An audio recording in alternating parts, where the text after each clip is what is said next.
12 से 2 देश का पॉलिटिकल शो देख रहे हैं आप। बड़ी खबर आ रही है, हरियाणा की सियासत में जबरदस्त उथल पुथल है। चंडीगढ़ में इस वक्त बीजेपी के विधायक दल की बैठक चल रही है। मनोहर लाल खट्टर ने आज ही राज्यपाल को अपना इस्तीफा सौंपा। इस्तीफा सौंपने के बाद वो भी इस बैठक में शिरकत करने के लिए पहुंच गए और अब ये बैठक जारी है। इस बैठक में नई सरकार की रूपरेखा क्या होगी, नई सरकार का चेहरा कौन होगा, इन तमाम सवालों के जवाब तलाशे जा रहे हैं। नई सरकार के गठन को लेकर आज ही फैसला हो सकता है, इसकी संभावना भी जताई जा रही है। हम सीधे आपको लेकर चलेंगे, हमारे तमाम सहयोगी इस बड़ी कवरेज में हमारे साथ मौजूद हैं। सबसे पहले आपको ग्राउंड जीरो पर लेकर चलते हैं, असीम बस्सी के पास, जहां हरियाणा भवन के भीतर इस वक्त बीजेपी विधायक दल की बैठक चल रही है। भीतर से कुछ खबरें बाहर आ पा रही हैं असीम बस्सी, कुछ अपडेट मिल पा रहा है? जी, एक बात तो तय है कि थोड़ा सा समय अभी और लगेगा। ये नहीं कि सुबह हमने देखा था जिस तरह चीफ मिनिस्टर यहाँ पर आए थे और आते ही वो चले गए, उसके बाद आधे घंटा स्पेंड करने के बाद चले गए। लेकिन ये हरियाणा निवास आप देख सकते हैं, सभी लोग अंदर हैं। जो कैबिनेट ने इस्तीफा दिया वो भी अंदर हैं, खट्टर अंदर हैं, जो ऑब्जर्वर्स दिल्ली से आए हैं वो भी अंदर हैं। सो मीटिंग चल रही है। बेसिकली वही CLP का लीडर कौन होगा वो तय हो रहा है और किस तरह ये सरकार आगे चलेगी। और इंडिपेंडेंट्स जो हैं, सपोर्ट दिया है इंडिपेंडेंट्स ने। हमने एक इंडिपेंडेंट से बात भी की थी और उन्होंने बोला कि हमारा कंडीशनल सपोर्ट है। जो नीलोखेड़ी से MLA थे और कंडीशन यही है कि हमारे बीजेपी विधायक जो है वही पहुंचे हुए हैं, या फिर ये जो निर्दलीय हैं बीजेपी के समर्थन में हैं और वो JJP के 3 विधायक जो माना जा रहा है कि बीजेपी के साथ जाएंगे, जिनके नाम अभी कुछ देर पहले रोहित हमें बता भी रहे थे, क्या वो भी यहां मौजूद है हरियाणा निवास में? रवाना, जो हमें जानकारी है, जो इंडिपेंडेंट्स हैं, जो 7 इंडिपेंडेंट्स हैं, जो बिल्कुल होल हार्टेडली इनके साथ हैं, वो तो यहीं पर मौजूद है। हमने इनमें से एक से बात भी की थी, वो यहाँ पे है। JJP वाले उस बैठक में बैठे हैं कि नहीं, वो दैट इज़ क्वेश्चनेबल, लेकिन डेफिनेटली वो इन टच हैं BJP के। लेकिन इंडिपेंडेंट्स जो हैं वो साथ में ही हैं और यही बेसिकली विचार चल रहा है कि अब चीफ मिनिस्टर जो CLP का लीडर जो है वो खट्टर रहेंगे, यहाँ कोई रिप्लेस करेगा, नायब सैनी होंगे।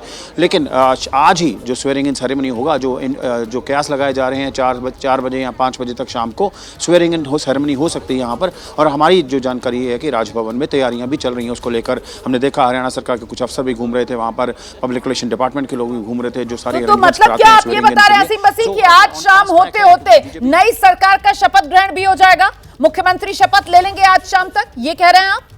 बिल्कुल बिल्कुल, जी हाँ Romana, definitely that's what I mean कि आज ही जैसे ही CLP का लीडर तय होगा, फिर कौन CLP का नेता होगा, कौन मुख्यमंत्री चेहरा होगा और क्या कैबिनेट होगी, उसी के बाद यहाँ से तुरंत राजभवन जाएंगे और अपनी जो है स्वेरिंग इन सेरेमनी वो कर लेंगे। आप रहिए मेरे साथ, मैं लौटूंगी आपके पास। रोहित सावत का रुख करते हैं। रोहित, ये हरियाणा की सियासत में जो हो रहा है ये अचानक नहीं हुआ, ये अप्रत्याशित नहीं था। ऐसे में बीजेपी की तरफ से जो स्क्रिप्ट है, जाहिर सी बात है वो पहले से ही तैयार होगी। तो क्या माना जाए, ये जो विधायक दल की बैठक बीजेपी की हो रही है, इसमें एक तरीके से वक्त ज्यादा नहीं लगेगा और इसी वजह से पूरे दिन के लिए प्लान तैयार। सुबह इस्तीफा, फिर विधायक दल की बैठक, जो पर्यवेक्षक हैं वो सुबह ही पहुंच जाते हैं चंडीगढ़ और शाम होते होते नई सरकार का शपथ भी। रोहित, बिल्कुल रोमाना, बिल्कुल सही आप कह रही है। विधायक दल का नेता भी कुछ ही देर में चुन लिया जाएगा, खबर भी बाहर आ जाएगी और संभवतः आज ही शपथ हो, क्योंकि भारतीय जनता पार्टी है, मुहूर्त ये सब चीजें जरूर ये लोग देखते हैं। या आप ये तय मानिए कि अगला मुख्यमंत्री शपथ लेगा, नया मुख्यमंत्री शपथ लेगा, ये तय हो चुका है।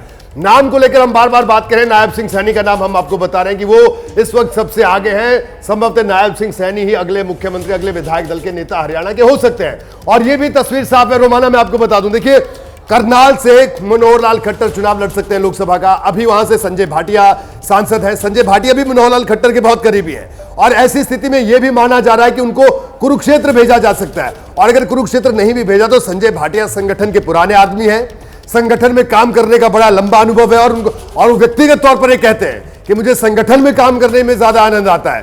तो ये बात तय है कि मनोहर लाल खट्टर लोकसभा का चुनाव लड़ेंगे। और एक और बड़ी खबर रोमाना मैं आपको दूं कि अगले 10 दिन के भीतर हरियाणा में भारतीय जनता पार्टी एक बड़ी रैली GT करनाल बेल्ट पे ही होने वाली है, इस GT रोड पर ही होने वाली है। इसकी भी तैयारी भारतीय जनता पार्टी कर रही है। अब ये करनाल में होती है, कुरुक्षेत्र में होती है, तो वहां से एक और बड़ा मैसेज दिया जाएगा मनोहर लाल खट्टर के लिए। तो ये पूरी की पूरी ये कोई अचानक घटनाक्रम नहीं हुआ। और रोमाना में एक और दिलचस्प बात आपको हरियाणा की राजनीति की बताता हूं। 2014 का जब चुनाव, मैंने उस चुनाव को बड़े बेहद करीब से कवर किया, उस पूरे चुनाव को, 19 का चुनाव कवर किया। तो जब मनोहर लाल खट्टर मुख्यमंत्री बने तो 6 महीने बाद से यह खबर चलना शुरू हुई कि मुख्यमंत्री बदल सकते हैं, मुख्यमंत्री बदल सकते हैं। 5 साल निकल गए, 2019 में फिर मुख्यमंत्री बने, उसके बाद से फिर ये खबर थी मुख्यमंत्री बदल सकते हैं। कई विधायक मीटिंग करते थे, कई विधायक आला कमान को शिकायत करते थे। लेकिन अभी जो पिछले 6 महीने में हरियाणा में अगर आप धरातल पर देखें, जो माहौल बन रहा था, किसान आंदोलन हो, एक वर्ग की नाराजगी हो, विधायकों की नाराजगी हो, तो एक बड़ा दबाव था लीडरशिप चेंज करने का, इस बात से भी इनकार नहीं किया जा सकता। तो ऐसे में मनोहर लाल खट्टर को भी मोदी जी की टीम में वो आएंगे, केंद्र में सांसद बनके। जिक्र कर रहे हैं, मुझे लगता है जरा नीरज पांडे के पास भी हम चलते हैं। नीरज, लेकिन ये चुनावी माहौल है और ऐसे में ये जितनी नाराजगियों का जिक्र यहाँ पर खट्टर सरकार से अभी रोहित कर रहे थे कि चाहे वो किसान आंदोलन हो या फिर विधायकों की नाराजगी हो या फिर कहीं ना कहीं कानून व्यवस्था को लेकर जिस तरीके से बार बार जो राज्य सरकार है हरियाणा की वो सवालों के घेरे में आ रही थी, पर इस चुनावी माहौल में कहीं बैकफायर तो नहीं हो जाएगा अगर ये फैसला लेती है बीजेपी के साथ चेहरा बदल दिया जाए? फिर तो ऐसा लगेगा कि कमजोर जमीन पर खड़ी हुई है बीजेपी हरियाणा में। नीरज, देखिए इसमें कोई शक नहीं है कि भारतीय जनता पार्टी की स्थिति बहुत अच्छी हरियाणा में नहीं है, क्योंकि अगर पिछला ही चुनाव देखें तो पिछला चुनाव भी भारतीय जनता पार्टी हार ही गई थी।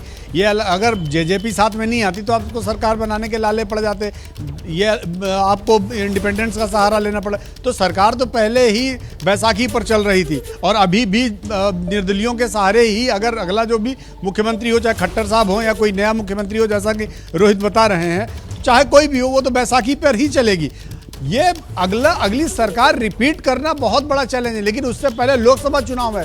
लोकसभा चुनाव तो नरेंद्र मोदी के नाम पर होता है, लेकिन जातिगत समीकरण सेट करना पार्टी का काम है। जातिगत समीकरण पर आएंगे, लेकिन उससे पहले जो बात रोहित कह रहे हैं, जो बात आप कह रहे हैं, अब उससे क्या तस्वीर उभर रही है? उससे तस्वीर ये उभर रही है कि ब्रेक पर जाने से पहले जो हम कह रहे थे कि साहब बहुत मुमकिन है कि हरियाणा में वो बिहार वाला पैटर्न नजर आए, नहीं, अब उससे इतर हरियाणा में बहुत मुमकिन है कि गुजरात वाला पैटर्न नजर आए और सारे के सारे बदल दिए जाए। मतलब अब इस दिशा में हरियाणा की नई सरकार देखने के लिए मिल सकती है। नीरज पांडे, सिर्फ मनोहर लाल खट्टर नहीं, कोई भी पुराना मंत्री जिसमें कद्दावर विद साहब से लेकर अन्य तमाम मंत्री सबकी छुट्टी हो जाए। नीरज पांडे, देखिए इसकी संभावना कम है क्योंकि आपके पास विधायक बहुत कम है। आपके पास मैं रोकूंगी आपको।